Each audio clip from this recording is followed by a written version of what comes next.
Pensa comigo num paradoxo. O Brasil investe em educação uma fatia do seu orçamento comparável à de países de primeiro mundo. Mas, quando a gente olha o resultado, nossos alunos estão lá na rabeira dos rankings globais. Como pode isso? Hoje, a gente vai tentar entender por que tanto dinheiro investido resulta em um aprendizado tão pobre. Olha só esse número. Cerca de 6% de tudo que o Brasil produz, o nosso PIB, é direcionado para a educação. Para colocar em perspectiva, esse é um patamar de investimento de nações que são referência no assunto, como Finlândia e Coreia do Sul. Dinheiro, aparentemente, não é o principal problema. E aqui a história fica ainda mais estranha. O investimento é de país rico, da média da OCDE, mas o resultado é de um dos piores do mundo, como mostra o exame do PISA ano após ano. É uma desconexão total entre o que se gasta e o que se aprende. Então, a pergunta de $1 milhão é essa, né? Onde é que esse dinheiro está se perdendo? Por que essa conta não fecha? Bom, é exatamente nisso que a gente vai mergulhar agora. E a análise que as fontes trazem sugere algo bem mais complexo do que simples incompetência ou má gestão. A ideia é que existe uma espécie de lógica do fracasso, uma economia política por trás da educação que, de certa forma, se beneficia desse resultado ruim. E no centro dessa lógica tem um conceito-chave, o analfabetismo funcional, que, vamos deixar claro, não é não saber ler. A pessoa até junta as letras, lê as palavras. O problema é que ela não consegue interpretar um texto simples, não entende a ideia por trás. E as consequências disso são gigantescas. Uma população com baixa capacidade de interpretação se torna extremamente vulnerável. Vira um alvo fácil para desinformação, para discursos populistas e, no fim das contas, acaba mais dependente do Estado. Isso limita a mobilidade social e, para alguns, cria uma base de votos fácil de manipular. E aí que a gente chega no ponto nevrálgico. Um sistema que falha em educar pode ser muito lucrativo, tanto do ponto de vista político, como a gente viu, como do financeiro para certos grupos. É quase como uma indústria que se alimenta do próprio fracasso.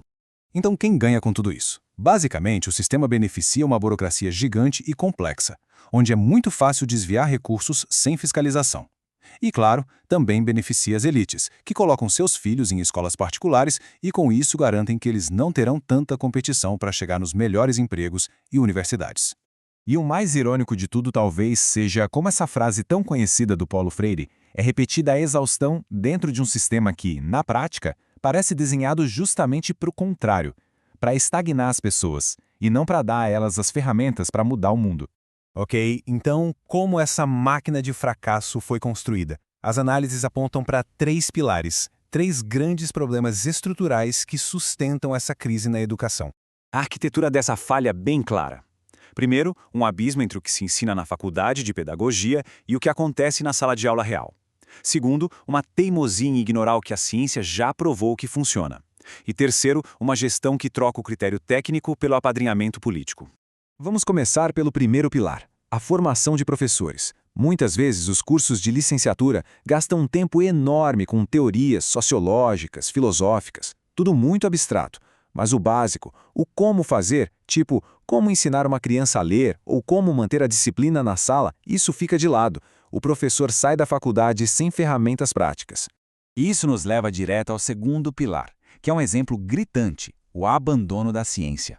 Por décadas, o Brasil apostou em métodos de alfabetização que, no mundo todo, já se provaram ineficazes. A ciência cognitiva mostra que o método fônico, que ensina a relação entre som e letra, é o caminho.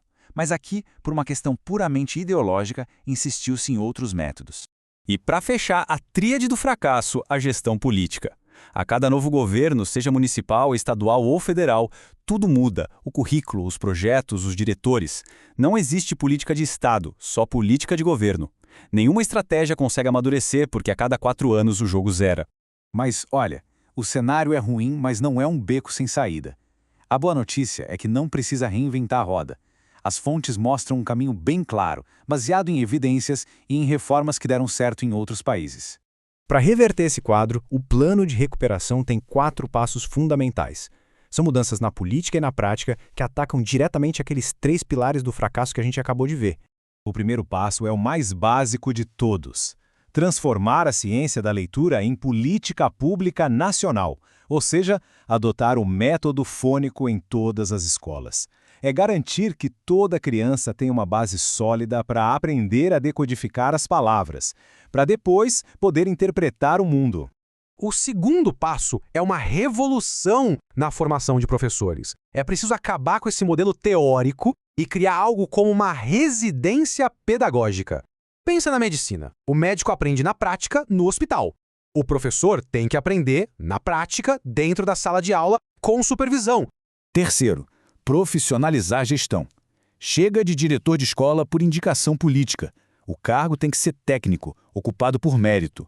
E mais, criar um sistema com metas claras e recompensas, tanto para as escolas quanto para os professores que atingirem os melhores resultados. É meritocracia.